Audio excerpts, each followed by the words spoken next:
নমস্কাৰ। অসমৰ মাননীয় শিক্ষামন্ত্ৰী ডক্টৰ ৰেণুজ পেগু ডাঙৰীয়াই ছ'চিয়েল মিডিয়াত বিদ্যালয় এমালগেমেশ্যন আৰু মাৰ্জাৰৰ ওপৰত অসমৰ জনসাধাৰণক ৰিকুৱেষ্ট কৰি এটা পোষ্ট দিছে।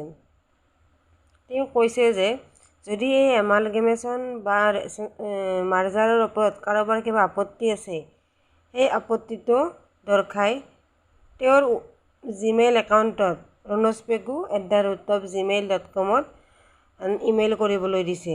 কিন্তু ইমেইল কৰোঁতে কাৰেক্ট ইউডাইচ কোড আৰু কাৰেণ্ট এনৰলমেণ্ট ফিগাৰটো শুদ্ধকৈ দিব লাগিব। তেওঁ কৈছে যাতে অসমৰ জনসাধাৰণৰ ওপৰত তেওঁলোকে সদায় দায়বদ্ধ, গতিকে তেওঁলোকে সকলো সমস্যা চালি জাৰি চাব। Our government is committed to strong redressal mechanism and the welfare of our people.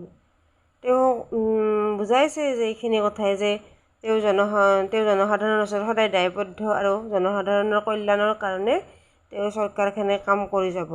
গতিকে যদি কিবা আপত্তি আছে আপোনালোকে ranojpegu@gmail.com ইমেইল কৰিব পাৰে।